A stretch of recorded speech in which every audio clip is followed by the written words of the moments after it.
उल्टी कोई बीमारी है? होती किसकी वजह से है? कोई बताएगा? उल्टी क्यों होती है? नहीं पता किसी को? यहां पे बहुत से लोग ऐसे होंगे, घर परिवार में तुमने देखा होगा, डॉक्टर अगर किसी को इंजेक्शन दे, एक टाइफाइड का इंजेक्शन या कोई एंटीबायोटिक देता है, तो उल्टी आती है? आती नहीं आती? वो क्यों आती है? नहीं पता। एक साधारण सिंपल सा उदाहरण लो, तुम्हारी इस क्लास में एक बड़े बड़े बाल वाला, इतनी दाढ़ी वाला आ जाए और अचानक आए, तो आप लोग सब चौंक से जाओगे। क्यों आया? चौंक जाते हैं ना सब लोग। मोस्टली लोगों का रिएक्शन होगा किसको बाहर भेजो, होगा ना। कोई अचानक से ऐसा कोई आ जाए तो अरे कौन आ गया, भगाओ इसको। सेम कंडीशन यहाँ होती है। अब उसको आप कैसे डाइजेस्ट करोगे? कोई आ गया, उसने वो यहाँ आया और आते ही 2 मिनट बाद बोलता है कि नहीं मैं पढ़ने आया हूँ, स्टूडेंट हूँ। तभी तो आप कहोगे अच्छा तुम पढ़ने आए हो यहाँ पे, तो बैठ जाओ पीछे आराम से।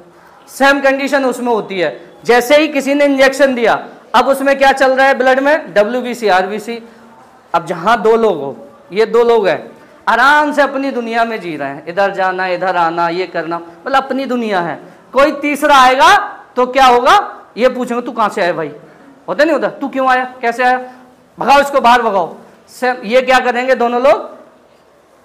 इनके जो टीचर है उनको इन्फॉर्म करेंगे। सेम बॉडी में होता है। जैसे ही इंजेक्ट किया किसी ने या कोई इंजेक्शन दिया, जैसे ही ब्लड में पहुंचा, वो मैसेज कहां जाएगा? ब्रेन को। ब्रेन को जाएगा। ब्रेन क्या करेगा?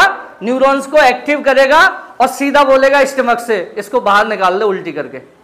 वो क्या है? फिर जी में चलता है और हमें उल्टी होना स्टार्ट हो जाती है। ऐसे ही होता है। जब तक माइंड में टच नहीं होगा, माइंड नहीं रिएक्ट करेगा, तब तक आपको उल्टी नहीं आती। कुछ चीजें ऐसी खा ली। अब कभी कभी ऐसा होता है उल्टी होने का एक सिंपल सा रीजन, आपने खाई, ब्रेन को मैसेज मिला, उसने उल्टी की। ब्रेन को ये पता था कि अगर ये चीज अब तक तो स्टमक में है, ठीक है, आंत में गई, बड़ी आंत में गई, हानिकारक है, नुकसानदायक है, डाइजेस्ट होगी ही नहीं, उससे बेटर है कि आई तभी बाहर निकाल दो। समझ आया उल्टी कैसे होती है? ऐसे नहीं आ जाती। कभी मुंह में उंगली डालो, आती है? नहीं आती।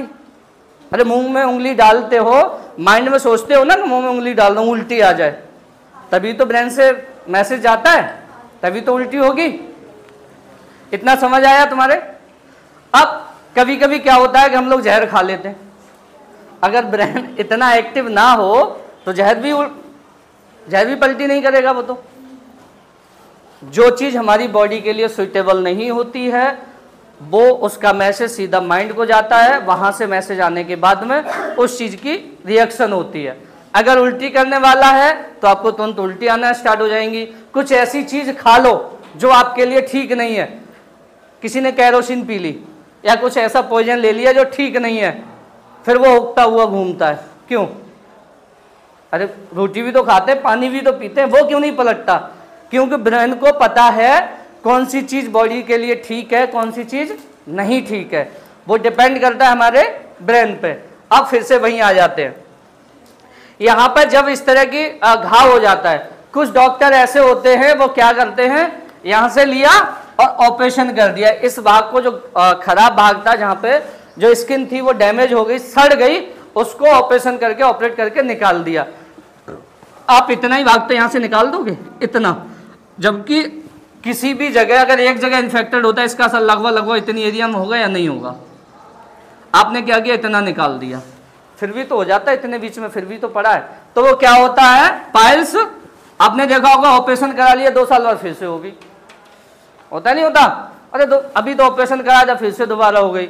वो क्या होते हैं कि जो नए नए डॉक्टर हैं, जिनको ऑपरेशन करने का कुछ ज्यादा शौक है, वो इस तरह के काम कर देते हैं, जो कि एक गलत है। अभी बहुत सारी नई विधि चली है, नई टेक्नोलॉजी चली है, उसके थ्रू ऑपरेशन करो, ठीक रहेगा। अब यहां पे ये पूरा होने के बाद में, जैसे ही हमारा लैटिन है, यहां से निकलने के बाद में एनस में आएगा, एनस से बाहर हो जाता है। अब इस जगह पे, जिस जगह जो गंदगी इकट्ठी रही है, वहां पे क्या हुआ? घाव हो गए। तो वहां जब ये पूरी स्किन फट चुकी है इस तरह की, तो वहां क्या होता है? छोटे छोटे से नए नए टुकड़े बन जाते हैं स्किन के। जिसे देहाती भाषा में ये बोलते हैं कि उसके मसेबी हो गए, बोलते हैं ना। बहुत ज़्यादा दिक्कत होती है जिन लोगों को बवासीर होती है, जिन लोगों को पाइल्स होती है, उनकी ज़िंदगी झंड होती है। कुल मिला के बात यह है कि पाइल्स जो है ये कोई बाहर की बीमारी नहीं है, इसे हम अपने द्वारा ही बनाते हैं, अपने आलसपन की वजह से। हमारी बॉडी कभी भी उन चीज़ों को रिएक्ट नहीं करती जो हमारी बॉडी के लिए नुकसानदायक हैं। जो चीज़ हमारे लिए हार्मफुल है बॉडी उसको कभी बर्दाश्त नहीं करती, फिर भी हम लोग ज़बरदस्ती खाते हैं। जो लोग स्मोकिंग करते हैं उनमें से जो निकोटिन निकलता है वो क्या करता है, इन ऑर्गन्स को डैमेज ही तो करता है, हार्म, कहीं ना कहीं तो हानि पहुंचती होगी इन ऑर्गन्स को। तो हमें वो चीज़ें खानी चाहिए जो हमारे लिए सुइटेबल है।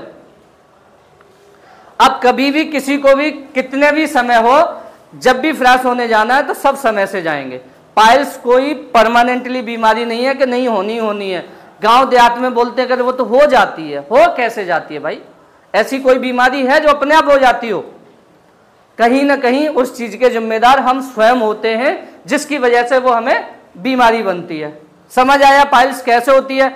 इसका इलाज क्या है वो एक अलग टॉपिक है। इलाज में सीधा सा एक ही सिंपल डॉक्टर करते हैं।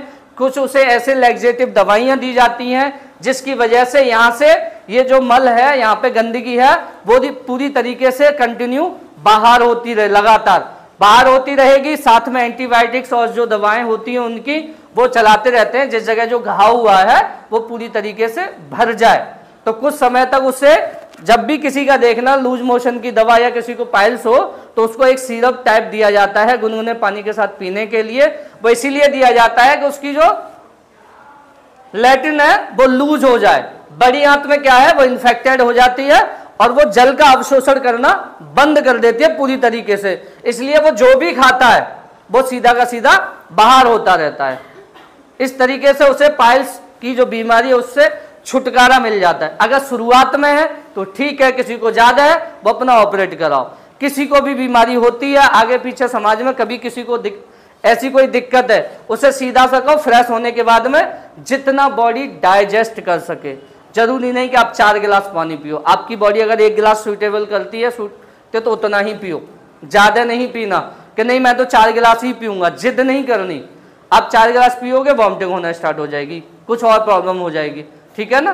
तो जितनी बॉडी सूट करती है आप उतना ही पियोगे। समझ